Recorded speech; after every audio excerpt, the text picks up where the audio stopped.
Quarterback, NorthJerseySports.com's original multimedia series talking all things North Jersey football. This is Season 2, Episode 12B, as we turn our attention to the non-public side of things and break down and talk about everything that happened in last weekend's semifinals.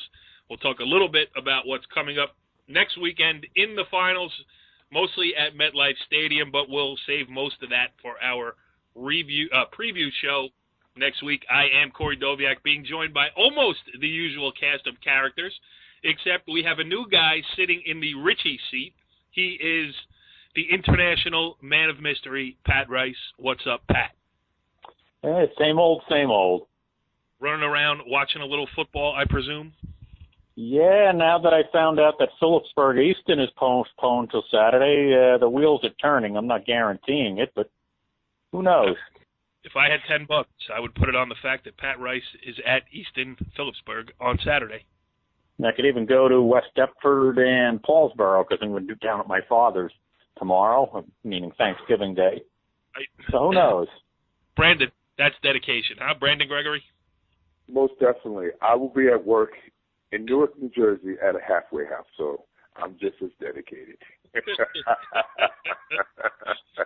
Working with the great population that I work with. Oh, that's crazy. And the other member of our panel is the esteemed Jimmy Avitable. What's going on, Jimmy? Where are you going to be? And I hope it's not at the halfway house as well. Hopefully not. I'll probably be home with the family, getting ready and resting up for next weekend.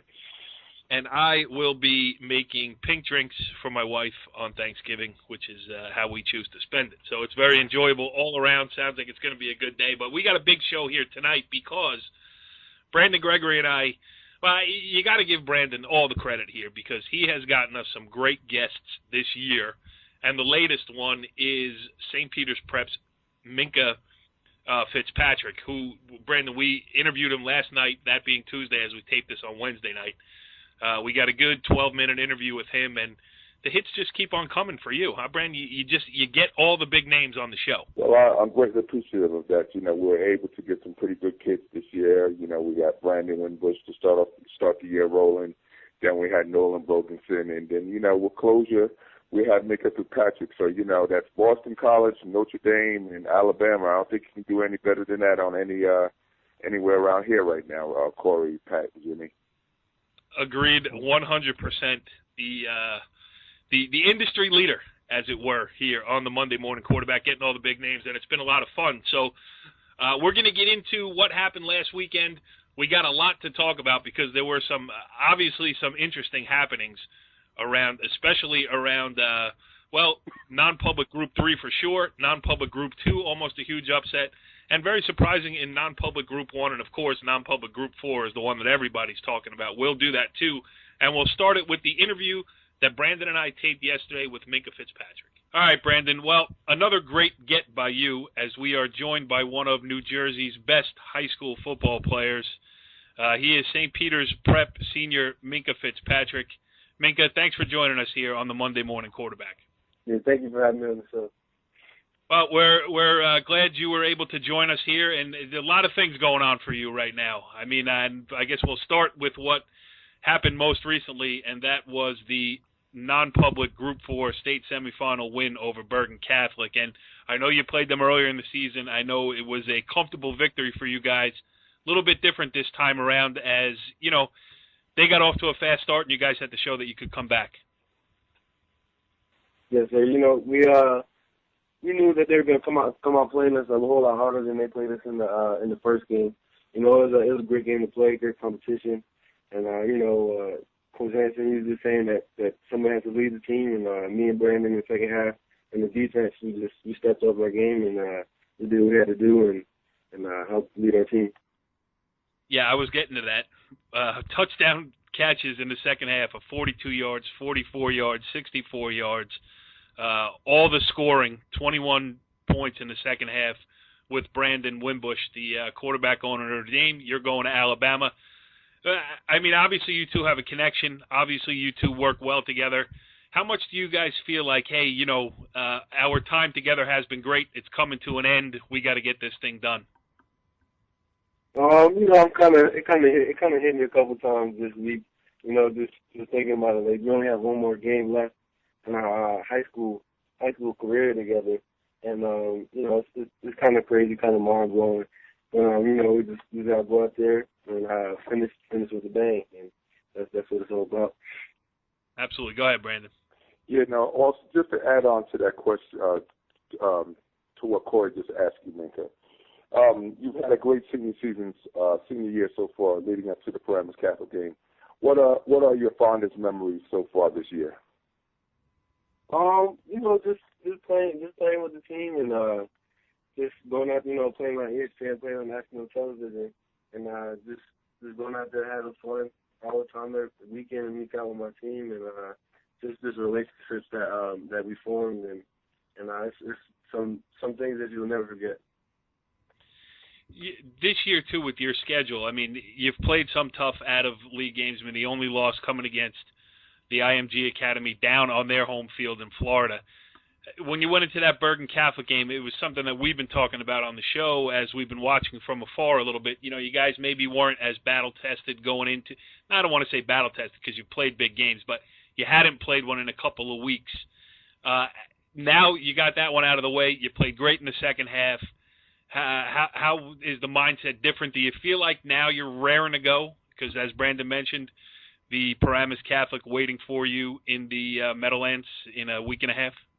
I think playing against Bergen Catholic, it was a great game for us to play before the state championship game. And, I think they prepared us very well for Paramus Catholic. They're both very physical teams, very athletic teams. And, and then the 2 weeks before that, we played ECA, who was a team that reminds me a little bit of PC. They're very, very athletic, very physical, aggressive type team. And even though we blew them out, they're still a very physical team. And I feel like they prepared us very well for Paramus Catholic. Go ahead, Brandon. Yeah, Minkah, your ability to play on both sides of the football has made you a dual threat at St. Peter's. Did you ever think that you would have this much success on the football field up at St. Peter's when you came there as a freshman? What was that? I'm sorry, I couldn't hear it. I'm sorry. Your ability to play on both sides of the ball have made you into a major Division I dual threat at St. Peter's. Did you ever think that you would have this much success on the football field when you enrolled at St. Peter's as a freshman? When I first came into St. Peter's, I was originally a running back. So, I always thought I was going to be playing offense. But, my freshman year, I came up and played varsity for 2 or 3 games because due to injuries on the varsity level, I came up and started 2 or 3 games and at quarterback. And so after that, I really liked the position. So I started learning more about it, learning the techniques and everything from different coaches. And, I started liking that. And then offense, Coach Hanson, he saw my athleticism. So he put me on offense, at running back, receiver, slot, wherever he needed me. And, he just allowed me to get the ball in my hands and make plays. Yeah, and it's been a crazy evolution for you, going from, that freshman looking to see where you fit in on the varsity level to now being, one of the most coveted recruits in the country. I was doing a little research on you before you came on the show here and just quickly run down the offers. Maybe I won't even do all of them because there's way too many to mention, but you name it in the SEC, you name it in the Big Ten, you name it in the Pac-10, Pac-12. They all wanted to get your signature on the national letter of intent. You chose Alabama. Before I ask you specifically why you did that, how great, every kid, I think, who starts playing football, they dream of being in that situation where they get the shoebox full of recruiting letters, they get the pick of the litter of every college in the country. Were you able to enjoy the process and say, this is what I've always dreamed of even before you made your decision, or was it a major headache that you wanted to get out of the way?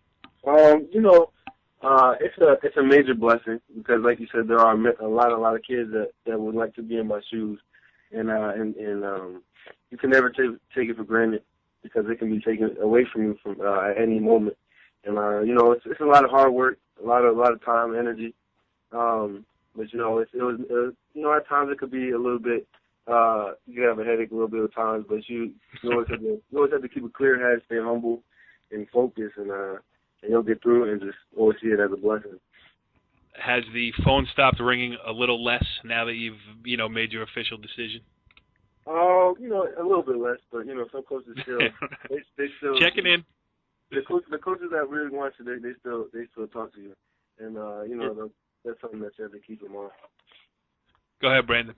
Yeah, obviously, with you and Brandon Wimbush being the face of St. Peter's program this year, with you, like Corey had mentioned, with you verbally committing to Alabama and Brandon decommitting from Penn State and committing to Notre Dame.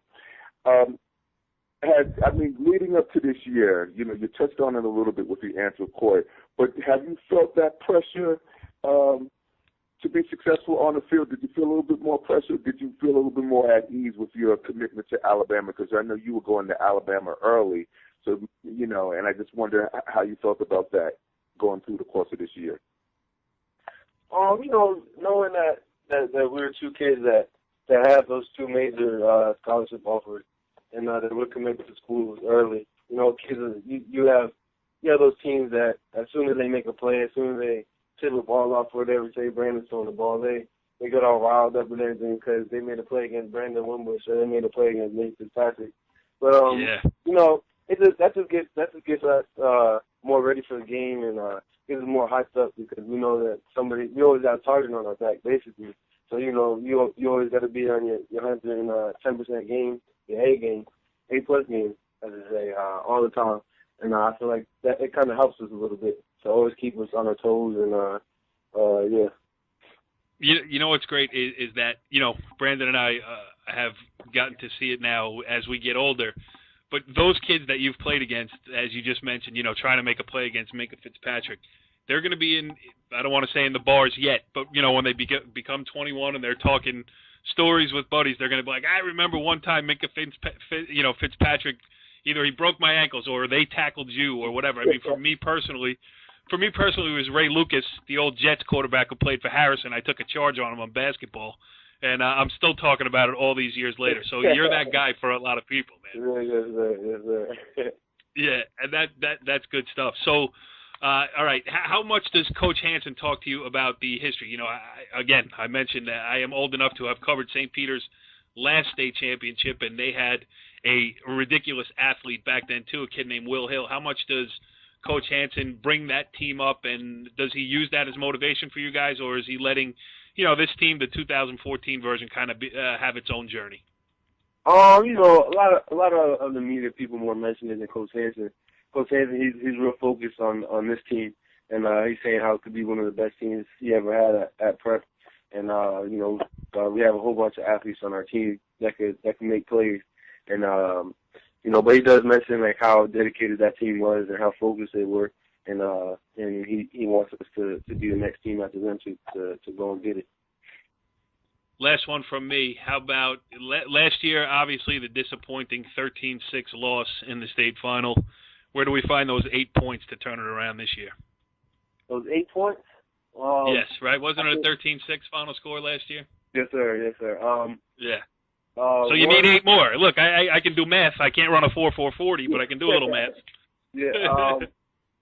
One, I would say keeping Brandon up. Don't let their defensive line get to Brandon at all. Keeping him up off the ground and giving him time in the pocket. Because that's something that they really emphasized last year. They're getting a whole lot of pressure on them, and that's something that we needed to stop. And I feel like we can stop it this year.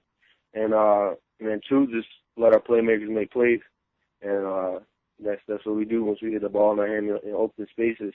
It's really hard to tackle kids like me, Corey Cattle, Cohen Huber, KJ Dennis. So, you know, once you do that and spread the ball around, and you get those 8 points could pop up somewhere. Yeah, no doubt. And Brandon, I think let the playmakers make plays was code for throw Minkah Fitzpatrick the ball. You got one more? No.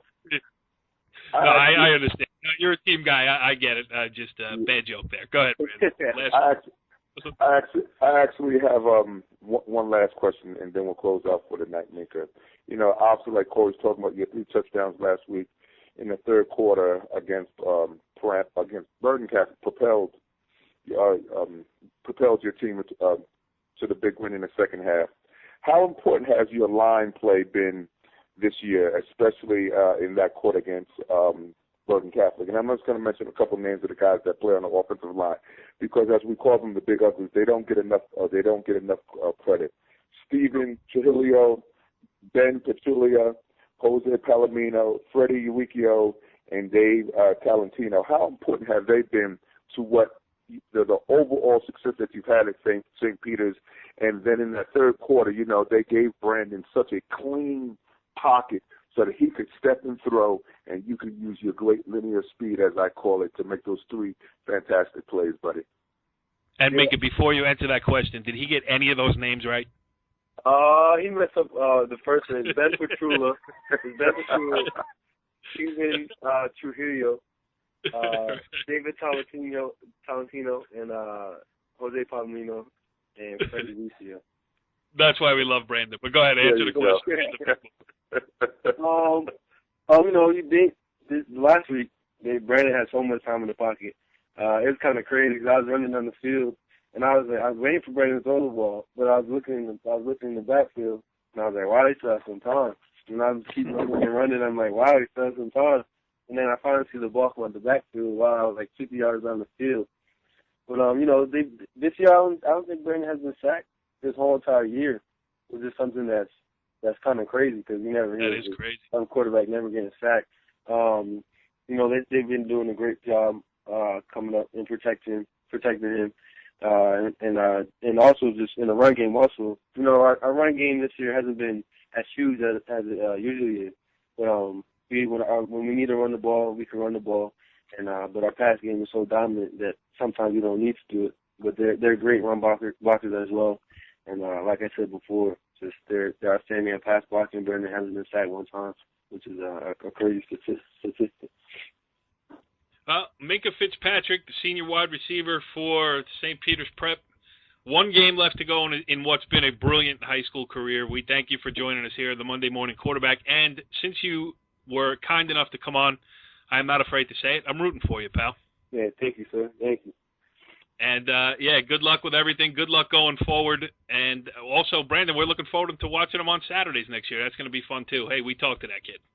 Most definitely. I'm looking forward to that also. So, Minkah, like Corey said, best of luck with the game next week, and best of luck with all your future endeavors, buddy. Thank you, sir. I appreciate it.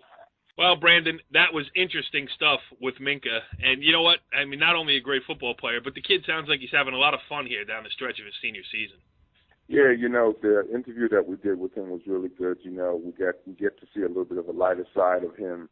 He had a long day yesterday, so we're appreciative of him, taking out the time to do the interview. So it was good speaking with him, and we wish him success next week versus Paramus Catholic. Yeah, so let's start there in the non-public Group 4 bracket. Obviously it's a rematch, as we talked about with Minkah, a rematch of last year's final. It's going to be St. Peter's Prep again against Paramus Catholic. And let's get the Jimmy Avitable perspective, not necessarily on the game itself last week against Don Bosco, which we'll get into, but just the general mood around the Paramus Catholic campus. Well, obviously, I think there was a little bit of relief. Paramus Catholic had taken over the role as the favorite. It's funny, in 2 years, it completely swung around from being the underdog to the favorite. And there was a lot of relief. I mean, they had fallen behind 14-0, a lot of tense moments. They wound up finding a way to win. And I think that, you go through that 3 or 4 day lull where you just want to get away from football before you jump right back into it. And I think that's what the Paladins are doing right now. Yeah, absolutely. And, Thanksgiving holiday, and then the focus turns fully to St. Peter's Prep there, too. Now, Pat, you were down where? St. Peter's Prep against Bergen Catholic? Weren't you down there? I was down there. Go ahead. Talk about your perspective a little bit on that game. I got some interviews to play from there as well, but you're a good guy to talk to. You saw it in person. And, Bergen gets off to the good start. A different feel this time than last time they played during the regular season when, St. Peter's pretty much blitzed them, and BC put up a good fight this time around. Yeah, well, early on, I think Peters scored first on a long pass from Wimbush to Dennis James, and there's that first reaction like, I hope this isn't a repeat. But then Bergen hung in there, and there was an interception by Riley, the linebacker of Bergen. The following play, Peters fumbled it back to Bergen, was it? Yeah. No, Bergen fumbled it back to Peters. And I think Bergen had already tied it, I think. And in the second quarter, there was a field goal. It wasn't a pretty field goal, but I stood behind the goalpost, and it did clear the crossbar. So it was 10-7 Peters, and then there was a big play by Coleman down the field, and ended up with Corey Russo crashing through the middle and scoring. So Bergen was up 14-10 at the half. And you're thinking, hey, maybe anything can happen. But then the third quarter, it was the Wimbush to Fitzpatrick show. And somebody on the Bergen sideline at the end of the game says, hey, how do you beat Notre Dame to Alabama? It's a good point. It's a conundrum for any high school program to try to stop that, no doubt about it.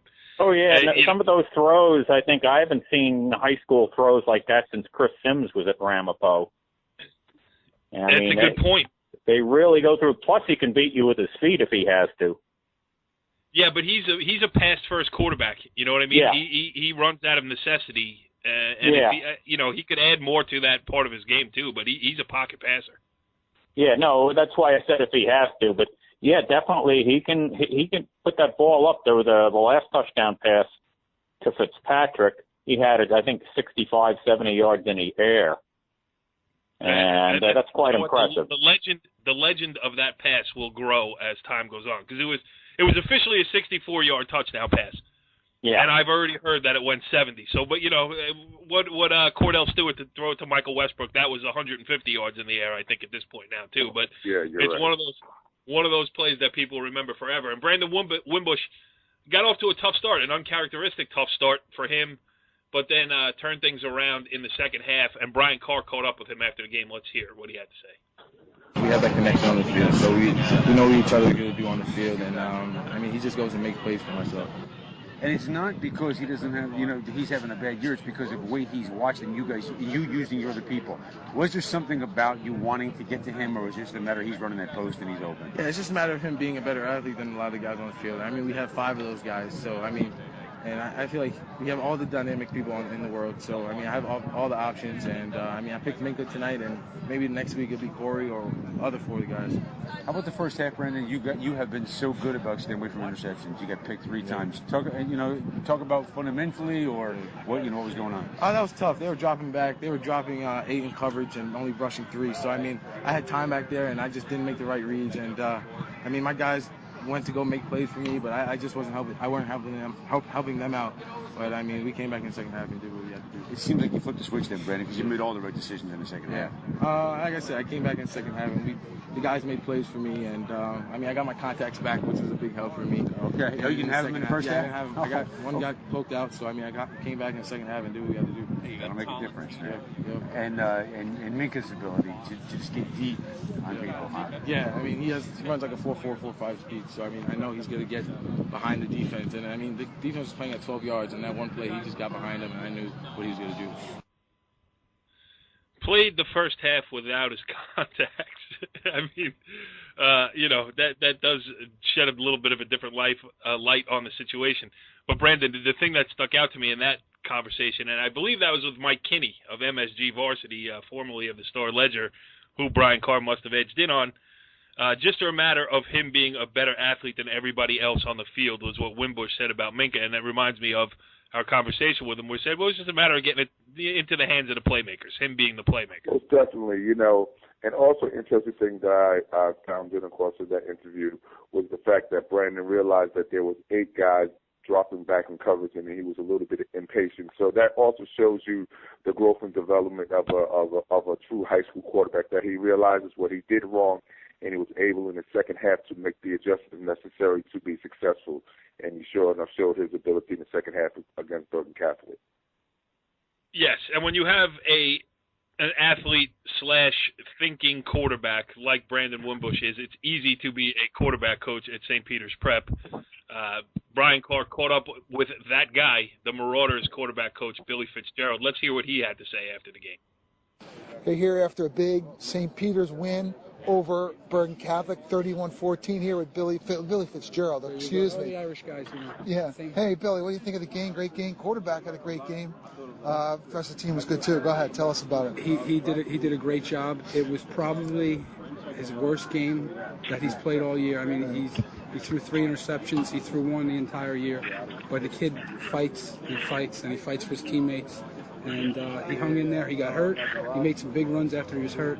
I think he had 4 touchdown passes, and some of them were beauties in the air. And he just hung tough, and he came out firing in the second half, and he willed it for us. Right. One of them, there was like 70 yards. I don't know. You were up there. You could probably see. I think it was 70 yards in the air. It was crazy. It was majestic. Yeah. And throwing to Minkah and Brandon, our 2 big guns, and you got to lean on those guys. So shame on us if we didn't try and lean on those guys, and we did. And the defense played outstanding, especially in the second half. Fitzpatrick had like 3 TDs in the second half, though, right? It was awesome. Right. It was awesome. It was nothing special.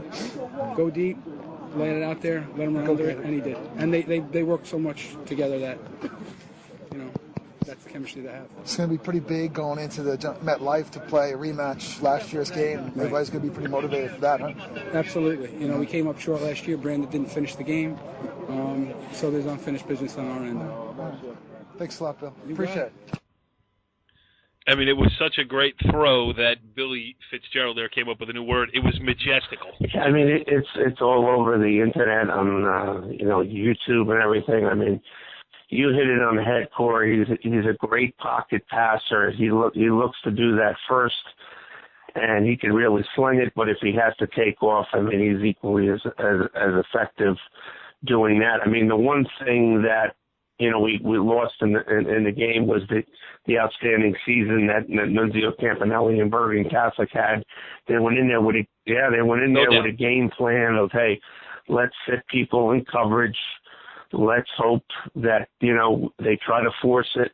He did a couple early, and I mean they were in a position at halftime to steal the game. Unfortunately, they just didn't have enough talent to pull it off. But they an outstanding year, beating Bergen, beating Don Bosco, beating St. Joe's, beating DePaul, and getting a share of the league title. Yes, and they were also my pick in the non-public Group 4 bracket. I thought, as I was seeing the updates come in, I thought I had a shot there, but again, I have just 2 remaining available for me to win in the NorthJerseySports.com playoff prediction challenge. I am getting smoked. But Pat, on the other side of it, what does Don Bosco got to be thinking here? Well, that game against Paramus Catholic, they had it, I don't want to say in the bag, but a big fumble late, turned things around. Paramus Catholic goes the other way, and now they're going to MetLife, and Bosco's playing out the string on a game postponed off of Thanksgiving. Yeah, they have a lot of frustration. I'm sure there's a lot of what-ifs going through their minds. And Joe's on the flip side. They lost, but they were pounded by Red Bank Catholic. So somebody's going to end up the year with 2 bad losses. I don't know who it's going to be. You could flip a coin on who wins that one on Thanksgiving. Or actually, it's Friday now. Yep. Yeah, I mean, Brandon, we've talked about it all year, and you were a big Don Bosco believer all year long. I mean, they were close, but for them, they're not playing for close. They're playing a win. So it's got to be a rough way to go into the season finale for the Ironmen. Well, if you look at it the past 2 years, last year they had a chance to beat Paramus Catholic. They lost on a missed field goal.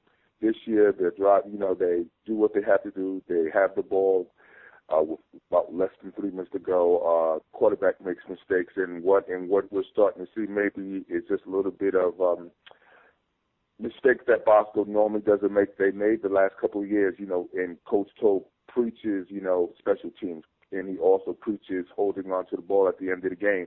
In the last 2 years, that's the way they lost the 2 games to Paramus Catholic. So, it's like anything. It's not so much the players, it's just what happens during the course of a game. Football is football. That ball can do some odd things, and unfortunately, the past couple of years, the ball hasn't gone down Bosco's way. So, Coach Toe will have him back again next year, and Paramus Catholic is fortunate to get back to the show this year at MetLife, and we'll see how this turns out between them and St. Peter's Prep. It's going to be a great game. Yeah, Jimmy, is this the game? Is this the right matchup? I mean, that's the toughest bracket in the state. These are the best teams in the state. Is St. Peter's Prep, Paramus Catholic, in your opinion, The right one. You know, no disrespect to Don Bosco or Bergen or anybody else in that bracket, but I think this is the game, the rematch. You know, everybody loves a rematch. And I think they're the two most talented teams, obviously, with Minkah, Wimbush, Corey Cattle, and a host of other skilled people at St. Peter's. And, you know, Paramus Catholic, everybody thought, you know, with the departure of Jabril Peppers to Michigan, and they were going to take some steps back. But I tell you what, they really established themselves as a program with depth. And you know what, there were three big games, the two Don Bosco games, the St. Ignatius games, that they could have, you know, it was hanging in the balance, and they really found the way to win those three. And, you know, that just shows their mental toughness, and it's going to be an outstanding game. Yes, and probably the most coverage North Jersey. Well, no doubt the most coverage NorthJerseySports.com can give an event, because I'm sure Brandon, Jimmy, myself, Richie Ballgame will all be there. Pat Rice is an honorary member of the society. I imagine you will be there as well. So I would. Yeah. Yes, I would venture a guess that we will have some coverage of that game. Yeah, right now I plan on being at all 10 games. Going straight to the $64,000 answer. I would expect nothing less. I would expect nothing less from you. The weather is there, Pat Rice. Hey, Pat, just pull up a beach chair and just move into MetLife for the weekend. Once you just do that, have on a pair of shorts and a sun hat, and you'll be good to go. Oh, yeah. That's all. Yeah, the heat will be bad, but it's the humidity that's going to kill me, you know. Right. And, Pat, if you get real cold, you can just go sit with Brandon in his car in the parking lot. My car will be warm, that's for sure. Hey, go ahead. All right, go ahead. I was going to say, you mentioned a little bit about the non-public Group 3 state playoffs, and let's be honest, at least from my perspective, that was a shocking result. You know, I mentioned a couple weeks ago, we got an inquiry on Twitter asking who we thought the best team in the state of New Jersey was, and that was before Red Bank Catholic lost to Jackson, I believe, and knocked them from the ranks of undefeated, and we batted that around a little bit on the show. And then Red Bank Catholic goes out and 44-14 over St. Joe's Montvale. And I don't know what the exact answer is, but I went back through the NorthJerseySports.com archives, which began with the 2000 football season. So at least in the last 14 years, St. Joe's and Don Bosco, at least one of them was playing on the final day of the season. This year, not the Nor case. is there Bergen. As St. Joe's or Bergen, right? I mean, all three. And I'm sure it's further back than that. I mean, that's just as far. Yep, is 1985 is the last year. None of them. Jimmy and I went over that the other day. 1985. Wow. I mean, can you find all that information on BergenPassagFootball.com? You most certainly Pat Rice? I forgot to plug you.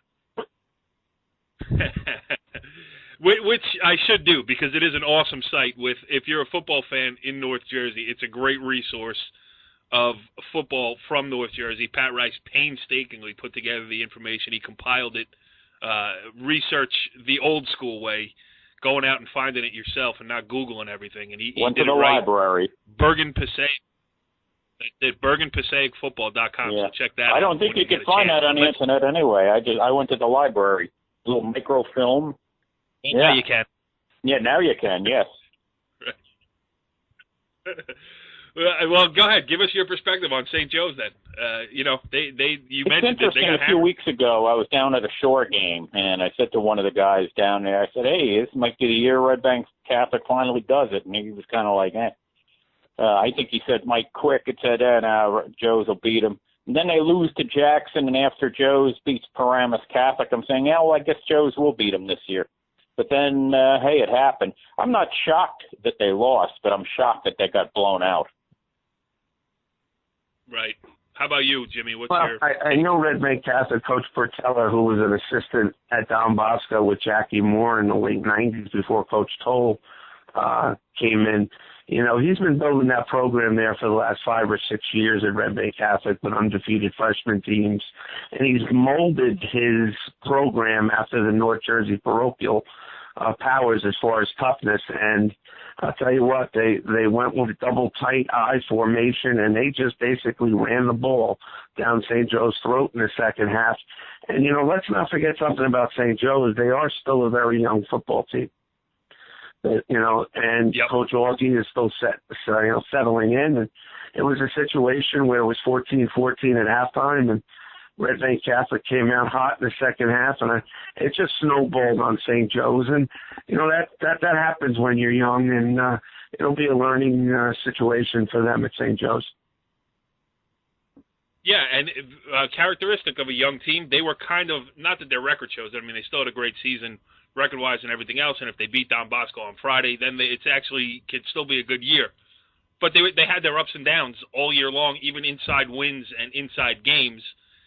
Consistency is something that you got to earn. It just doesn't happen when you throw a bunch of great athletes out on the field, and they will get there, and I would imagine look out for St. Yeah, Joe's. That's the one thing when you're young, that ability to put 4 strong quarters together. You mentioned the week before in the first-round playoff game, I mean, they were up huge going into the fourth quarter, gave up, I think, 24 points in the fourth quarter. And that's what the great teams do, the experienced teams do. When things start getting away from you, the experienced team is able to put the brakes on it and stop the momentum. That St. Joe's this year was not able to. You mentioned the St. Edward's game, obviously, the Bergen Catholic 4th and 17 completion to tie the game up. And then the overtime. But again, it's a learning process. Right. And, the future is bright at St. Joe's. Yeah, agreed. And on the other side of the bracket, top-seeded Del Barton, 38-26 over St. John Vianney. And on the bright side, from the NorthJerseySports.com aspect here, I won't be at MetLife Stadium on Sunday, December 7th for a 7 p.m. start. It's Red Bank Catholic against Del Barton, not in the coverage area, and I will be home, high, and dry. So, sometimes you just got to look out on the bright side of things as well. Look, moving over to non-public Group 2, where I have DePaul as my lone pick still available on the parochial side. And, boy, did they get a scare. Could not have been any more of a scare, Pat. DePaul 34, Immaculata 33. Yeah, and if that kid had held on to the pass in the end zone on a 2-point conversion, you'd be talking about Immaculata going to the final. Yeah. Brandon, how about that? Going for 2, a la Tom Osborne, showing guts. That listen, second guess, all that other stuff. Anybody who says anything negative about Immaculata going for the jugular against DePaul to try to win the game outright, I give the head coach nothing but credit. And just because it doesn't work doesn't mean it wasn't Absolutely. the right call. Sometimes you gotta take a chance, and obviously he did in making that game-changing decision. And then also it could have been a situation where he felt like, well, if we go for the tie and we do tie the score, do we have enough defense to stop them, or is our offense good enough to have another drive? So there was a couple things going on in his head when he made that decision. But anytime you make a call like that, if it doesn't work out, people are always going to question you. But I always say that, hey, for him to put himself on a line, then that means that he's not questioning his decision. He figures that this is the best way for his team to win the game. And also, the last thing I have to say about DePaul has shown very much an inconsistency this year. They're kind of a young team that's kind of immature. And sometimes after you win it, like they did last year, to do it again, they don't realize how much hard work that it details to become a consistent year-to-year program. And that's where DePaul is starting to learn, because the game wasn't over. They were up, 27? What was the score at? 27 nothing. 27 nothing, yeah. 27-0. So then obviously there's that immaturity factor. For them to give up 33 points in the second half, that means they took off the whole second half. So that was really a break on their half. So, it is what it is. I compliment the Immaculata head coach for making that decision. And yeah, Jimmy, how about you? I mean, go ahead. Well, without question, Go ahead. Without question, I think Brandon hit it on the head. Last year, DePaul was obviously the surprise program out of the Big Five and sneaking up on people. This year, they have the big reputation. They're going to get everybody's best shot. Immaculata coming in, I believe, was, 3-7. And, they, are times, can play with anybody. Then they'll go through a 5 or 6 minute spurt where they just look terrible, and it almost cost them on Friday night. Yes, absolutely. All right, the last bracket, non-public Group 1. One half of the bracket, no surprise at all, as St. Joseph Hamilton continued its unbeaten season with a 41-18 win over Mater Dei. But at the bottom, and it's, we have taken it for granted this whole season that it was going to be St. Joseph Hamilton again against St. Mary of Rutherford in the final, as it seems to be just about every year. But move over, Bob Hurley. The St. Anthony Friars football team, 19-6. They hand St. Mary their first loss of the season, and now they get the shot at St. Joseph Hamilton in the final. Jimmy, that's a shocker and a great win for a very small school in Jersey City known for its basketball. Question, Coach Stinson had tremendous success, as we all know, at Hoboken, took the program over, I think, about 3 years ago. They started football about 4 or 5 years ago, and they went into St. Mary's, and you know what? They won the wing tee. It was 0-0 at halftime. When I saw that, my eyes opened up, and sure enough, Coach Stinson got them over the finish line. St. Mary's, unfortunately, is situated in that league where they don't get tested much during the regular season, and that hurt them. We thought it would hurt them in the final, but it certainly hurt them in the semifinal. Yeah, but St. Anthony also not playing a huge schedule either. So, but you're right about Coach Stinson. I mean, I still say the greatest game I ever covered, Pat brought up Chris Sims before, was Chris Sims' senior year at Hoboken on a 1-degree day in one of the greatest high school football games ever played. I mean, I wish I could remember the circumstances around exactly what happened, but there was a roughing the kicker call late in the game on an extra point, and Hoboken missed the extra point on the roughing call, and then the kicker got hurt when he was roughed and wasn't able to take the kick, and Ramapo won that game by 1 point. I mean, I digress a little bit, but it just brought, Ed Stinson's tenure at Hoboken was unbelievable. I mean, back then they were a dominant Group 3 power. Now Hoboken's playing down in the 1. But Pat, how much you know about St. Joseph Hamilton and St. Anthony? Yeah, I'll get to that momentarily. But I got about St. Anthony. Yeah, they have a 4-week stretch of schedule. They played Central of Newark, North Bergen, Hoboken, and Lincoln. Hoboken lost last weekend. Lincoln is going to be in the final this Sunday. And North Bergen's not what it was, but it's a Group 4 team with a lot of depth compared to the team St. Mary's plays. And I think that helped St. Anthony in that game. St. Anthony, they lost 3 games, but I think that really helped them against St. Mary's. Now on to St. Joe's Hamilton. Have not seen him this year, but I have seen him 3 times in the last 10 years. Same coach. I know what they're like. They run the wing too. And, it's going to be a mirror image a little bit, but they're like a machine, and they got the weight room program. They got the powerlifting program in the winter. I mean, this is a very in-shape team, a very strong team. And I remember asking Benji Wimberly a bunch of years ago about St. Joe's Hamilton. He said they're very strong physically, and they're well coached. They have some athletes. The Horn twins, I think they are juniors. One is the quarterback. One is one of the running backs. One is Salam, and the other one might be something like Alam, but don't hold me to that. But they're both very good. And they have an experienced line. I think the whole line was back from last year. They probably had about 18 starters, 17, 18 starters back from last year's team. So this is going to be one of their better teams. I wish St. Anthony's nothing but the best. They've got a couple of good runners like Terry and Williams. But that's going to be a tall order against St. Joe's Hamilton. I wouldn't have minded seeing them at the Meadowlands because they're a machine. Yeah, it's true. They're always playing, sometimes down at Rutgers. This year at Kane, they'll play on Saturday. It would be nice to see them, but geographically they can never break into the mix to get onto the big stage. But you're right about that because I think a lot of North Jersey people would enjoy, getting a look at a team that you mostly only hear about in the last week of the season when they're playing a North Jersey school. But Brandon, that's a great job for St. Anthony. Most definitely. St. Anthony's like Jim had mentioned, Coach Stenson with his great career down in Hoboken, restarting, revitalizing that program up at St. Anthony's, and hopefully he's able to coach a couple more years. I know he's getting up in the years himself, so I don't know how much energy he has to keep on doing it. But we all are, Brandon. We all right are. about that, So, and that's really the key. But for him to bring the program up so quickly, that just speaks kudos of his coaching ability and his coaching staff.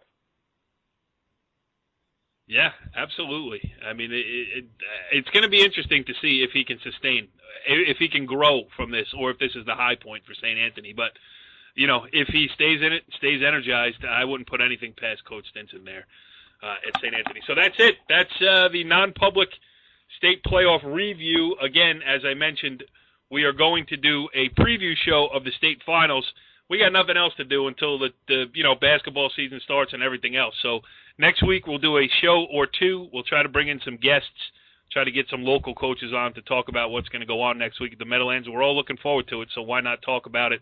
But for now, Season 2, Episode 12B in the books here on Monday Morning Quarterback. You can follow us on Twitter at NJScom and check out Pat Rice's website, BergenPassaiCfootball.com. If you're into high school football, you'll definitely be into that site. Follow the leader.